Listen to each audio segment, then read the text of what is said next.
চিন্তা করে।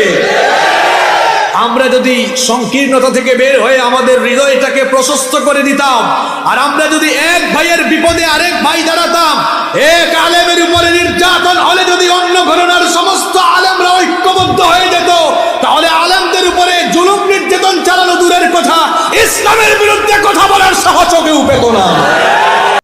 আসসালামু আলাইকুম প্রিয় দিনী ভাই বোনেরা, সকল আলেমদের এক হওয়ার আহ্বান জানিয়েছেন মাওলানা হাসিবুর রহমান। আসুন তার ওয়াজের গুরুত্বপূর্ণ এই আলোচনাটি আমরা শুনি। এই জন্য কোরআনুল কারীমের 2 নম্বর সূরা সূরাতুল বাকারা 43 নম্বর আয়াতে আল্লাহ তাআলা বললেন, ওয়া আকিমুস সালাতা ওয়া আতুজ যাকাতা ওয়ারকাউ মা'আর রাকিঈন। আল্লাহ তাআলা বললেন, সালাত কায়েম করো আর যাকাত দাও। মসজিদে গিয়ে যারা রুকু করে তাদের সঙ্গে রুকু করো, অর্থাৎ জামাতবদ্ধ হয়ে ঐক্যবদ্ধভাবে সবাই নামাজ প্রতিষ্ঠা করো, নামাজ আদায় করো। তাহলে কি বুঝলেন আপনারা? নামাজে আমরা যখন সবাই দাঁড়াই, আমাদের মধ্যে ঐক্যের এক সুন্দর বন্ধন দেখা যায়। কিন্তু নামাজের বাহিরে আজ মুসলমানদের মধ্যে ঐক্য বেশি না অনৈক্য বেশি? জোরে বলেন, ঐক্য বেশি না অনৈক্য বেশি? তো মুসলমান, আপনি নামাজ থেকে কি শিখলেন? আসরের নামাজ তো ভাই ভাই এক কাতারে কাতারবদ্ধ হয়ে পাশাপাশি কাছাকাছি হয়ে দাঁড়ালেন। নামাজের বাহির হতে দিতে আপনাদের কোনো ঐক্য নাই, একজন আরেকজনকে দেখতেই পারে না। আপনাদের কথা আর কি বলবো, আমাদের হুজুরদের মধ্যে এখন বেশি গুতাগুতি কিলাকিলি। আপনি কি শিখলেন নামাজ থেকে? কৌমির হুজুর আলিয়ার হুজুরকে দেখতে পারে না, আলিয়ার হুজুর কৌমির হুজুরকে দেখতে পারে না। একজন মার খায়, আরেকজন বসে থাকে চুপচাপ, কোনো কথা বলে না। কত কি হয়েছে? মার খাইছে, তো আমাদের নাম। আপনি বুঝলেন না, যে কোনো ঘরানার আলেমের উপরে অত্যাচার হলে, নির্যাতন হলে, আপনি যদি চুপচাপ বসে থাকেন, মনে রাখবেন পরের সিরিয়ালটা আপনার। আজ এক আলেম মার খায়, অন্য আলেম চুপচাপ থাকার কারণে ইসলাম বিরোধীরা যখনই যাকে ধরে মেরুদণ্ড ভাঙ্গার চিন্তা করে। আমরা যদি সংকীর্ণতা থেকে বের হয়ে আমাদের হৃদয়টাকে প্রশস্ত করে দিতাম, আর আমরা যদি এক ভাইয়ের বিপদে আরেক ভাই দাঁড়াতাম, এক আলেমের উপরে নির্যাতন হলে যদি অন্য ঘরানার সমস্ত আলেমরা ঐক্যবদ্ধ হয়ে যেত, তাহলে আলেমদের উপরে জুলুম নির্যাতন চালানো দূরের কথা, ইসলামের বিরুদ্ধে কথা বলার সাহসও কেউ পেত না। সম্মানিত ভাইয়েরা, সম্মানিত ভাইয়েরা, আজ আমাদের অবস্থা হয়ে গেছে এমন, আমাদের অবস্থা হয়ে গিয়েছে এমন, সামান্য মাসআলাগত পার্থক্যের কারণে আমরা এক ভাই আরেক ভাইকে দেখতে পারি না। এটা ভালো লক্ষণ নয়। আমরা ঐক্যের গুরুত্ব এখনো বুঝি নাই। খুব সহজে আপনাকে একটা এক্সাম্পল দেই, মাথা ঠান্ডা করে বুঝেন। একটা লাঠি আপনার হাতে দিলে ভাঙা সহজ না কঠিন? কথা বলেন না কেন আপনারা? আমার ভাষা বুঝতে আপনাদের কষ্ট হয়? একটা লাঠি যে কারো হাতে দিলে খুব সহজেই ভেঙে ফেলবে। এখন যদি আপনার হাতে 1000 লাঠি দিয়ে বলা হয় এগুলো ভাঙেন, কুতাকুতি শুরু হয়ে যাবে, ভাঙতে পারবে? কি বুঝলেন আপনি? আপনি যদি এই মাসআলাগত পার্থক্যের কারণে একজন আরেকজনকে কোন মারামারি করেন, দেখতে না পারেন, যতক্ষণ আলাদা আলাদা থাকবেন, এক লাঠি যেমন ভাঙা খুব সহজ, আপনি যখন মতভেদের কারণে দলভেদ করে বিভিন্ন দলে মুসলমানরা বিভক্ত হবে, মনে রাখবেন ইসলাম বিরোধীরা যখন জানে ধরবে, মেরুদণ্ড ভেঙে দিবে। আর যদি 1000 লাঠির মতো মতভেদ, মনে রাখবেন ইখতিলাফ, this is the beauty of Islam. এটা ইসলামের সৌন্দর্য। ইখতিলাফ উলামাদের মধ্যে থাকতেই পারে, কিন্তু ইখতিলাফের কারণে ইফতিরাক, দলভেদ করা যাবে। যদি আমরা মতভেদের কারণে দলভেদ না করে সবাই ঐক্যবদ্ধ থাকতে পারি, আল্লাহর কসম, এই দেশে আলেম উলামার বিরুদ্ধে কথা বলা তো দূরের কথা, ইসলামের বিরুদ্ধে কথা বলার সাহস কেউ কোনোদিন করতে পারবে না। এই সুযোগ আমরা তৈরি করে দিয়েছি। এক ভাই মার খায়, আরেক ভাই চুপচাপ থাকে। মার খাওয়ার কথা কি আর বলবো, আলেমদের অবস্থা আপনারা এখন দেখতেছেন। আরে ফৌজদারি আসামি, ফাঁসির আসামি, হাতে শুধু কড়া থাকে, আর আজ আলেমদেরকে হাতে পায়ে রশি বেঁধে অপমান করা হচ্ছে। যদি আলেমরা এই দেশে ঐক্যবদ্ধ থাকতো, তাহলে কেউ আলেমদেরকে এত অপমান করার সাহস পেত না। আলেমে আলেমে গুতাগুতির কারণে এখন জালেমে জালেমে খুব দোস্তি শুরু হয়েছে। আলেমে আলেমে বিভেদ এখন জালিমে জালিমে দোস্তি। আলেমে আলেমে বিভেদ এখন জালিমে জালিমে দোস্তি। পথের ঠিকানা জানা নেই কারো, কে কোথায় পাবে স্বস্তি, কে কোথায় পাবে স্বস্তি। সালাতে কোথায় দুহাত বাঁধবে নাভির উপরে বুকে, আমিন বলবে চুপি সারে নাকি সজরে আওয়াজ ফুকে। মিয়া আপনি ঠেলাঠেলি করার জিনিস পান না? কে হাত নাভির উপরে আর কে বুকের উপরে বাঁধবে, এগুলা নিয়ে ঠেলাঠেলি করে আজ বাংলাদেশের বিভিন্ন জায়গায় মসজিদ ভাগ হয়ে গিয়েছে। এই সুযোগ কে আপনাকে দিয়েছে? মসজিদ ভাগ করার সুযোগ কে আপনাকে দিয়েছে? যার ভালো লাগে নাভির উপরে হাত বাঁধবে, যার ভালো লাগে বুকের উপরে হাত বাঁধবে। এটা নিয়ে ঠেলাঠেলি করার কোনো বিষয় আছে? হজ আর ওমরা করেছেন, কে কে হাত তুলে একটু।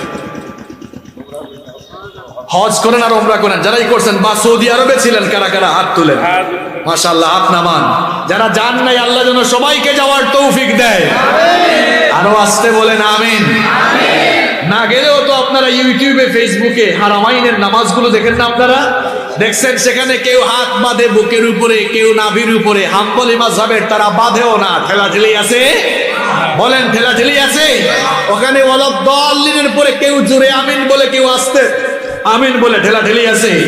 আমাকে তো আল্লাহ তাআলা অসংখ্যবার মসজিদে হারামে নামাজ আদায়ের তৌফিক সুযোগ দিয়েছেন। আমি সেখানে অনেকবার নামাজ পড়েছি। সেখানে ওয়ালাদ-দাল্লিন বলার পরে কেউ আমিন জোরে বলে, আস্তে বলে। ঠেলাঠেলি? এক পাকিস্তানি আমার পাশে একদিন দাঁড়াইছে, তার গলার জোর এত বেশি। এশার নামাজে শেখ আব্দুর রহমান আস-সুদাইস নামাজে ইমামতি করছেন। তিনি যখন বললেন গায়রিল মাগদুবি আলাইহিম ওয়ালাদ-দাল্লিন, আমি আস্তে বলেছি আমিন। আমার পাশের পাকিস্তানি সে বলে আমিন। হ্যাঁ, তো সালাম ফেরানোর পর আমি তারে বলে নাই, কিরে তোর তেল বেশি হয়েছে নাকি, এত জোরে বলছত কেন? সেও বলে না, এই বাংলাদেশি তুই আসতে বলছিস কেন? আমাকেও জিজ্ঞেস করে নাই। সে নামাজ পড়ে চলে গেছে, আমিও চলে গেছি, কোনো গুতাগুতি। এখন বলেন তো, বাংলাদেশে হাত বাঁধা নিয়ে মসজিদ আলাদা আলাদা আছে? আমি কি অবাস্তব বলছি? আরে ভাই, যার যেখানে ইচ্ছা হাত বাঁধবে। আপনি যদি ঠেলাঠেলি করেন কেন? যারা নামাজ পড়ে না এদেরকে নামাজে আনে। আমি জন্য প্রায় জায়গায় একটা গল্প বলি। এক লোক, কষ্ট হচ্ছে আপনাদের? শোনেন, এক লোক সফরে বের হয়েছে, নতুন এলাকা দিয়ে যাচ্ছে। আসরের আজান হয়েছে। মনে মনে ভাবলো আসরের নামাজটা যেহেতু আজান হয়ে গিয়েছে, নামাজটা পড়ে নি। ঢুকছে মসজিদে। এখন বেচারা সব সময় হাত বাঁধে নাভির উপরে। দুর্ভাগ্য, ওই মসজিদের সবাই হাত বাঁধে বুকের উপরে। সে যখন নাভির উপরে হাত বাঁধছে, নামাজ শেষে পাবলিক তারে দৌড়ানো শুরু করছে। আবার কোন জায়গা থেকে আসছে? দৌড়ানো খাইয়া এক জায়গায় গিয়া নিস্তার পাইলো। হাঁপাইতে হাঁপাইতে আবার হাঁটা শুরু করলো। এক জায়গায় গিয়া যাওয়ার পরে মাগরিবের আজান পড়লো। চিন্তা করে নামাজ পড়ে নেই, কিন্তু নামাজে ঢোকার সময় টেনশন বাড়লো। আহারে, আসরের সময় যে দৌড়ানোটা খাইছি, তা মাগরিবের নামাজের সময় চিন্তা করলো, যা আর নাভির উপর হাত বাঁধবো না, বুকের উপরই হাত বাঁধে, যেহেতু দৌড়ান খাইছি। দুর্ভাগ্য, এই মসজিদের সবাই হাত বাঁধে নাভির উপরে। নামাজ শেষ, আবার দৌড়ান শুরু করছে। এখন দৌড়ানো খাইতে খাইতে নিস্তার পাইছে, আবার পথ চলা শুরু করছে। এক জায়গায় গেছে, এখন এশার আজান হয়েছে। এদিকে তাকান, কিছুই হয় নাই। এশার আজান পড়েছে। কোন আজান শুনতেছেন আপনারা? শোনেন, এশার আজান পড়েছে। এখন চিন্তা করলো নামাজটা আদায় করে নি। নামাজে ঢোকার সময় তার টেনশন আরো বাড়ছে। আরে, আসরে এক দৌড়ানি, মাগরিবে খাইছে আরেক দৌড়ানি। আসরের নামাজে নাভিতে হাত বেঁধে বিপদে, মাগরিবের নামাজে বুকের উপর হাত বেঁধে বিপদে। জানি না কপালে কি আছে, যেহেতু কপালে কি আছে জানি না, হাত বাঁধছে এবার কপালের উপরে। এখন পাবলিক তারে ধরছে, কিরে ভাই তুমি কপালের উপর হাত বাঁধছো কেন? ঘটনা সে শুনিয়েছে। মুসলমান, তুমি হাত বাঁধা নিয়ে এক ভাইয়ের সাথে আরেক ভাই ঠেলাঠেলি করো, এই সুযোগে আজ ইসলাম বিরোধীরা ইসলামপন্থীদের উপরে কুরবানি চালানোর সাহস পেয়েছে। সালাতে দুহাত কোথায় বাঁধবে নাভির উপরে বুকে, আমিন বলবে চুপি সারে নাকি সজরে আওয়াজ বুকে। ছোট আরো ছোট বিষয় নিয়েও চলছে ভীষণ দ্বন্দ্ব, সব দল ভাবে আমরাই ভালো, অন্যরা কাল ভালো মন্দ। ফরজ নিয়ে তো মারামারি নেই, নফলে সফল যুগ। টুপির আকার আকৃতি নিয়ে গবেষণা হয় খুব। এখন টুপির মধ্যে মুসলমান ইসলাম খুঁজে, কয়টা কবি টুপি, এটা আলিয়া টুপি, এটা সুন্নি টুপি, ওয়াহাবি টুপি, লামাজহাবি টুপি, আছে এরকম আছে? পাগলার কারবার দেখছেন যে টুপি দিয়া মুসলমান বের করে। ফরজ নিয়ে তো মারামারি নেই, নফলে সফল ডুব। টুপির আকার আকৃতি নিয়ে গবেষণা হয় খুব। এই সুযোগে আব্রাহা দেখো হাকিয়ে বেড়ায় হস্তি। জালিমে জালিমে দোস্তি, আলেমে আলেমে বিভেদ, এখন জালিমে জালিমে দোস্তি। পথের ঠিকানা জানা নেই কারো, কে কোথায় পাবে স্বস্তি, কে কোথায় পাবে স্বস্তি। খ্যাতির নেশায় আলেমের মন ব্যস্ত, ভীষণ ব্যস্ত। এই সমাজের সব কাজ তাই জালিমের হাতে ন্যস্ত। নিজের হিসেব করে না আলেম, অন্যের কথা ভাবে। বিরোধকারীরা জান্নাতে নাকি জাহান্নামেই যাবে। কাফের ফাসিক লক্ষ ফতোয়া পকেটেই আছে জমা। আল্লাহর কাছে ছাড় আছে, তবু তার কাছে নেই ক্ষমা। হেরার চেরাগে চিনতে পারেনি এখনো আপন পর। জালিমের হাতে চলে গেছে তাই নিজের সাজানো ঘর। হেরার চেরাগে চিনতে পারেনি এখনো আপন পর। জালিমের হাতে চলে গেছে তাই নিজের সাজানো ঘর।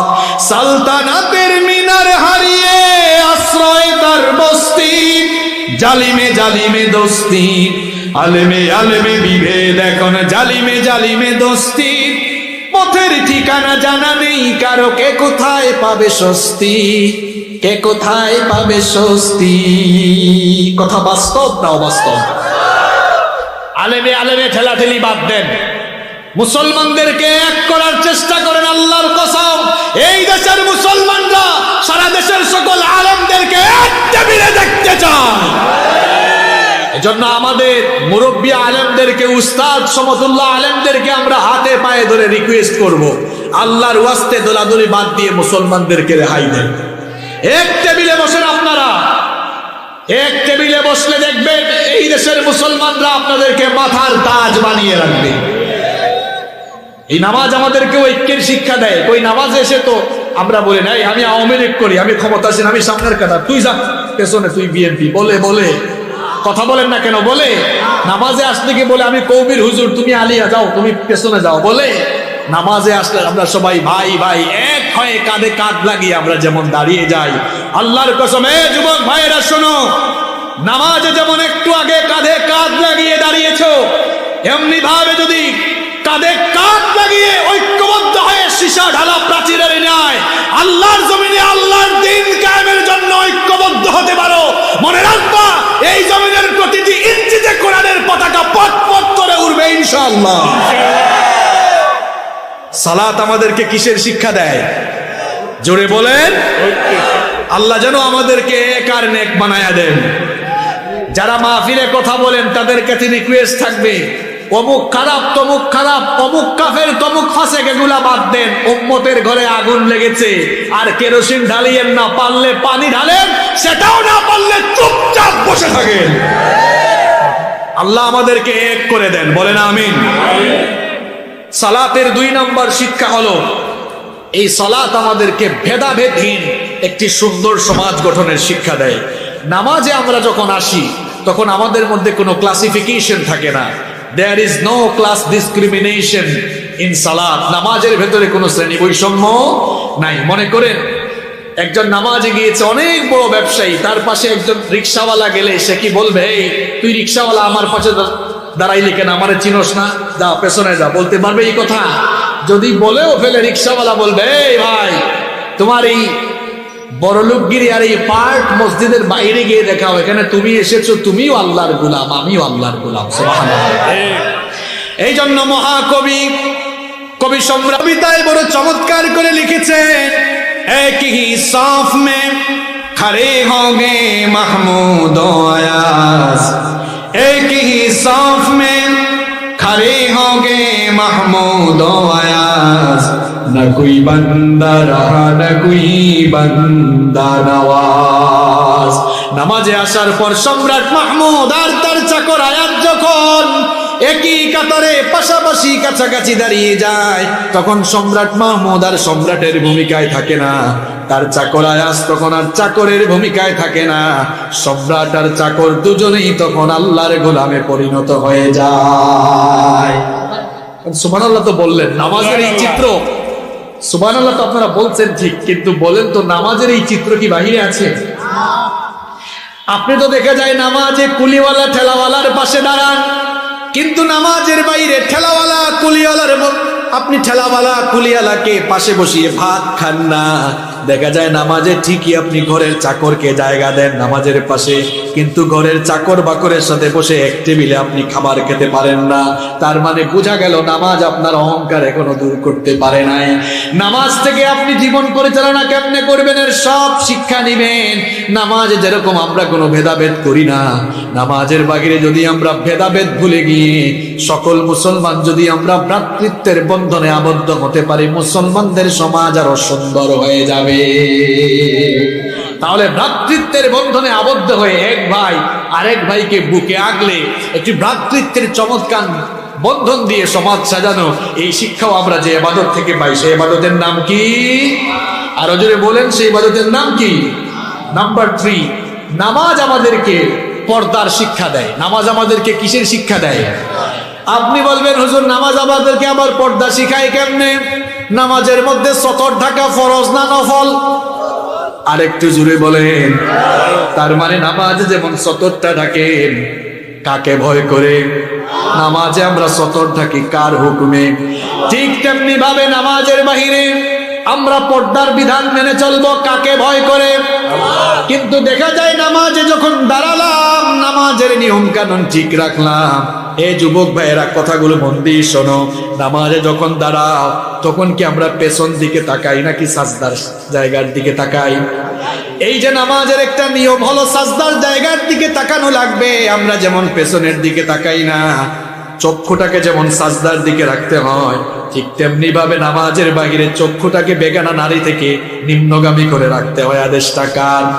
আল্লাহ আমাদেরকে শিখাচ্ছেন, কুল্লিল মুমিনিনা ইয়াগুদ্দু মিন আবসারিহিম ওয়া ইয়াহফাযু ফুরুজাহুম। নবী গো, আপনি মুমিন পুরুষদেরকে বলুন তারা যেন তাদের চক্ষুকে পরনারী থেকে নিম্নগামী করে। এই যুবক ভাইয়েরা, নামাজে তো চক্ষু ঠিকঠাক রাখো, কিন্তু নামাজের বাহিরে চক্ষু কোথায় যায়? কেন রাস্তাঘাটে বেগানা নারী দেখলেই তোমার চক্ষুটা ওই দিকে চলে যায়? আর বর্তমান যুগটা তো বড় ফেতনার যুগ।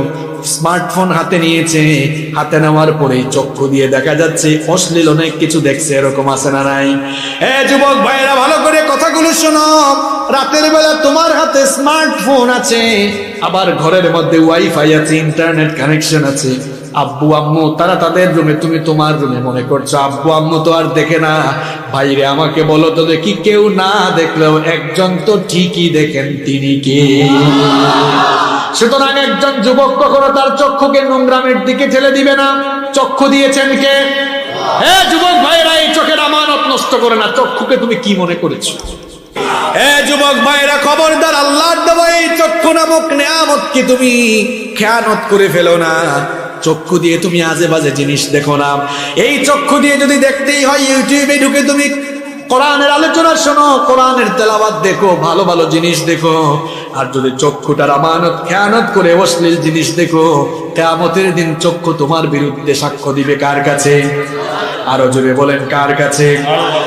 পর্দা করো, চোখের পর্দা। কানেরও একটা পর্দা আছে। কানের পর্দা হলো এই কান দিয়ে অশ্লীল কথা শোনা যাবে না। যদি শুনতেই মন চায় আল্লাহর কালাম শোনো, শুনতেই যদি মন চায় কোরআনের তেলাওয়াত শোনো, কোরআনের তাফসীর শোনো। খবরদার কানের আমানতটাও নষ্ট করো না। আর আমার বোনদেরকে বলবো, নামাজে খুব সুন্দর করে যেমন সতর থেকে পর্দা করে নামাজে দাঁড়ান, নামাজের বাহিরে ঘর থেকে যখনই বের হবেন পর্দা করে বের হবেন। পর্দার এই হুকুমটা দিয়েছেন কে? আল্লাহ বলেছেন কোরআনে কারীমে, এমন একটা চাদর পরিধান করো যেটা তোমার মুখমণ্ডল থেকে বক্ষ দেশ পর্যন্ত আবৃত করে ফেলে, একটা বোরখা পরিধান করেন, এরপরে বড় একটা নিকাব কিংবা বড় একটা চাদর অথবা ওড়না ব্যবহার করেন, যেন আপনার মুখটা ঢেকে বক্ষ দেশ পর্যন্ত আবৃত করে ফেলে। কিন্তু এখন দেখবেন বহু মহিলারা ফ্যাশনেবল বোরখা পরিধান করে, অবশ্য জিনাইদাতে নাই, এই রোগ এখানেও আছে। এখন বলেন তো, বোরখা বা পর্দার বিধান হয়েছে সৌন্দর্য ঢেকে রাখার জন্য না সৌন্দর্য ঢেকে রাখবার জন্য নাকি দেখাবার জন্য? তাহলে বোরখাই যদি এখন অ্যাট্রাকশনের কারণ হয়ে দাঁড়ায়, তাহলে পর্দার আর কি থাকলো? আবার অনেকে আছে বোরখাই পরে না, এমনকি বহু জায়গায় মাহফিলে গিয়ে দেখি অনেক মেয়েরা বোরখা টুরখা ছাড়া মাহফিলে আসছে। দেখছেন নি অবস্থা? মাহফিলে আসছে কিন্তু উদ্দেশ্য ভালো। ওই যে ওই লোকের মতো আর কি, এক লোক মদ খাইতেছে, মুসলম বা আরেকজন সতর্ক করতেছে, এই মুসে যেন না লাগে, একটু সাবধানতার সাথে খাইছে, বাম হাতে খাইছে না ডান হাতে খাইছে। এরাও মাহফিল শুনতে আসছে, ভালো কাজে আসছে, কিন্তু কাজ কারবার কিন্তু উদ্দেশ্য কিন্তু ভালো। এরকম বহু জায়গায় মাহফিল। আমরা যখন মাহফিল করে বের হয়ে যাই, গাড়ির ফাঁক দিয়ে দেখা যায় হায় হায় মহিলা লিপস্টিক লাগায় কেন মাহফিলে আসছে। আপনি বলবেন হুজুর আপনি আবার তাকাইলেন কেমনে? এখন গাড়ির সামনের দিকে যাচ্ছে, এটা তো দেখা যাবেই। এ কেমন অবস্থা আমি বুঝি না। মাহফিল এমন করে আসেন কেন? মাহফিল কেন? ঘর থেকে বের হলেই পর্দা করতে হবে। পর্দার বিধানটা দিয়েছেন কি? আমার মা বোনদেরকে বলবো, পর্দা আপনি করবেন। পর্দা করলে আপনি 8টা উপকার পাবেন। জোরে কোন কয়টা? আর একটু জোরে বলেন, পুরুষ মানুষের মতো আওয়াজ দিয়ে বলেন, পর্দা করলে কয়টা উপকার পাবেন? আরো আস্তে বলেন। 1 নাম্বার, আপনি যখন পর্দা করবেন, কবরের আযাব থেকে, জাহান্নামের আযাব থেকে আপনাকে বাঁচিয়ে দিবেন কে? ভালো করে কথাগুলো শুনুন। পর্দা করবেন না, কবরের শাস্তি, জাহান্নামের শাস্তি থেকে রেহাই পাবেন না। আর পর্দা করবেন, জাহান্নাম থেকে আপনাকে বাঁচায় দিবেন কে? 2 নাম্বার, আপনি যদি পর্দা না করেন, আপনার নিজের বড় ভাই, নিজের বাবা, নিজের হাজবেন্ড দায়ুস হয়ে যাবে। নিশ্চয়ই আপনি আপনার বাবাকে, আপনার বড় ভাইকে, আপনার হাজবেন্ডকে দায়ুস বানাতে চান না। এই জন্য আমার বোনকে বলবো, দায়ুসকে আগে বুঝতে হবে, দায়ুস কখনো জান্নাতে ঢুকবে। এই জন্য আপনি পর্দা না করলে আপনার ভাই, আপনার স্বামী, আপনার বাবা দায়ুস হবে, তাকেও জাহান্নাম থেকে আপনি বাঁচান। 3 নাম্বার, পর্দা করার 3 নাম্বার উপকার হলো, পর্দা করলে আর আশকারা মাস্কারা আলাদা লাগায়া মেকআপ করা লাগে। যেই মহিলা সাজগুজ করে ঘর থেকে বের হয়, বুঝবেন মানুষকে দেখাবার জন্য সাজগুজ করছে, নইলে সে সাজগুজ করলো কেন? আপনি যদি বোরখা পরেন, নিকাব পরিধান করেন, তাহলে আপনার হাজবেন্ডের মেকআপের টাকাও বাঁচায় দিলেন। আপনারা খুশি না বেজার? দেখছেন, ভাইরা খুশি। ভাবিদেরকে বলবো, ভাইদেরকে খুশি করেন। আর সাজতেই যদি মন চায়, ভাইয়ের সামনে ভালো করে সাজগোজ করেন, কোনো অসুবিধা। 4 নাম্বার, পর্দা করার 4 নাম্বার উপকার হলো, পর্দা করে যেখানেই যাবেন মানুষ সম্মান করবে, কোথাও আপনি অসম্মানিত হবেন না। দেখবেন অসভ্য ভাষাগুলো তো মাহফিলে আমরা বলতেও পারি না, মুখ দিয়ে আসবেও না। বেপর্দা মেয়ে যখন রাস্তা দিয়ে চলে, অসভ্য পুলা পায়, সভ্য শব্দ বলে না, অসভ্য শব্দ বলে। ভালো শব্দ বলে না, অশ্লীল শব্দ বলে। কত কথা বলে। এই কথাগুলো আপনি শুনবেন না, সবাই আপনাকে সম্মান করবে। 5 নাম্বার হলো, পর্দা করার কারণে মানুষের কুনজর থেকে আপনি বাঁচতে পারবেন। 6 নাম্বার হলো, আপনাকে দেখে দেখে আপনার সন্তানগুলো পর্দাশীল হয়ে যাবে। 7 নাম্বার উপকার হলো, সমাজে একটা নিরাপত্তা থাকবে। দেখবেন আস্তে আস্তে ইফটিজিং কমবে, ধর্ষণ করবে, সমাজে শান্তি শৃঙ্খলা ফিরে আসবে। এরপরে 8 নাম্বার হলো, আপনি পর্দা করার কারণে সমাজের অনেক পুরুষ গুনাহ থেকে বেঁচে যাবে। এই 8টা উপকারের কথা বললাম। আপনারা কি করবেন? আপনাদের স্ত্রী, ভাই, আপনাদের বোন, মায়েদেরকে পর্দা করাবেন তো? নিজের বউকে তো আপনারা পর্দা করান না। অনেকে আছে বেপর্দা নিয়ে বের হয়। কি রে ভাই, আপনার বউকে এরকম বোরখা টুরখা ছাড়া নিয়ে বের হন, আপনার কি একটু শরমও লাগে না? এক ভাই তো এরকম বেরই হয়েছে নিয়ে, ছোট ভাই একটা কয়, ভাই ভাবির এই অবস্থায় নিয়ে বের হয়েছেন কেন? কয় কি জানেন? কয় তোর ভাবি যে কত সুন্দর, এটা আমি না জানি, এলাকার মানুষ তো জানে না। এলাকার মানুষের একটা হক আছে না? নিজের বউকে এরকম বোরখা ছাড়া বের করে রাস্তাঘাটে দেখাইয়া এলাকার মানুষের হক কে কে আদায় করতেছেন, একটু হাত তুলে দেখি। আস্তাগফিরুল্লাহ বললে হবে না, এই রোগী কিন্তু এখানেও আছে। আছে না? আবার নিজের বউয়ের ফটো অনেকে ফেসবুকে আপলোড দেয়, এইরকম এই ঝিনাইদহে নাই। ঝিনাইদহে থাকতে পারে কিন্তু কালীগঞ্জ উপজেলায় নাই। এরা আবার কারা যারা নিজের বউয়ের ফটো ফেসবুকে দেয়। আচ্ছা ভাইরা আপনারা বলেন তো ফেসবুকটা পাবলিক সাইট নাকি পার্সোনাল সাইট? এখানে একটা নোটিশ আসছে, মহিলা প্যান্ডেলে মনে জায়গা হচ্ছে না, তাই না? হ্যাঁ, মহিলারা একটু এগিয়ে বসেন, আমার মা বোনরা এগিয়ে বসেন, অনেকে নাকি দাঁড়ায় আছে জায়গা পাচ্ছে না। আলহামদুলিল্লাহ পড়েন। কি জানি বলছিলাম, ও ফেসবুকটা পাবলিক সাইট না পার্সোনাল সাইট? কি খারাপ লাগতেছে আপনাদের? সবাই খেয়ে আসছেন আপনারা? কারা কারা খাইয়ে আসেন নাই হাত তোলেন। তো অসুবিধা কি? আমিও খাই নাই, এরাও খাই নাই, কাটাকাটি সমান সমান। হাত নামান। আমি যদি না খাইয়া এরকম উচ্চ কণ্ঠে কথা বলতে পারি, আপনারা পারবেন না কেন? আমি যে টেনশনে ছিলাম টাইম মতো আসতে পারি কিনা, আমি আপনাদের সামনে যখন চলে আসছি ক্ষুধাও ভুলে গেছি, ক্লান্তিও ভুলে গেছি। আলহামদুলিল্লাহ। আমি কথা বলতে পারলে আপনারা কথা বলতে পারবেন না? সম্মানিত ভাইয়েরা বলেন দেখি, ফেসবুকটা আপনারা ফেসবুক চালান তো? ফেসবুক আইডি নাই কার? দিকে হাত তোলেন। ফেসবুক আইডি নাই তো বাবা আপনার থাকবে কেমনে? আপনার তো ফোনই নাই। আপনার যাদের আছে এরা বলে, যুবক ভাইরা বলেন ফেসবুক আইডি সবার আছে তো? আছে, তাই না? কয়টা? একটা আসল আর একটা ফেক আছে নাকি? অনেকে তো ফেক পারে। এই যে আমাদের নামে কত ফেক আইডি খুলছে, এরকম ফেক আইডি আছে নাকি? এই ফেক আইডি চালানোও কিন্তু এক ধরনের গুনাহ। এগুলো প্রতারণা, মানুষের সঙ্গে ধোঁকাবাজি করা, ঠিক না বেঠিক? আচ্ছা বলেন, ফেসবুকটা পাবলিক সাইট নাকি পার্সোনাল সাইট? পাবলিক। বউ পার্সোনাল না পাবলিক? পার্সোনাল। তো পার্সোনাল জিনিসকে পাবলিক সাইটে আপলোড দেয় তারা নিজের বউকে জনগণের সম্পদ বানাইছে যারা। বেহায়া, বেশরম, নির্লজ্জ কোথাকার। আত্মসম্মান বোধ বলতে তার মাঝে কিছুই নাই। বউয়ের ফটো ফেসবুকে আপলোড দিয়েছে, আরেকজন কমেন্ট করছে, ওয়াও ভাবিকে হ্যাপি লাগতেছে। আর এই গাধা গিয়ে রিপ্লাই করছে, থ্যাংক ইউ। এই গাধা, তোর কি এত ভালো লাগে থ্যাংক ইউ বলে? আবার আরেকজন কমেন্ট করছে, ওয়াও ভাবিকে জুস লাগতেছে। এ গাধা, কার জুস কে খায় রে? কার জুস কে খায়? আমাদের চ্যানেলের ভিডিও সবার আগে পেতে চ্যানেলটি সাবস্ক্রাইব করে আমাদের পাশে থাকবেন। ধন্যবাদ।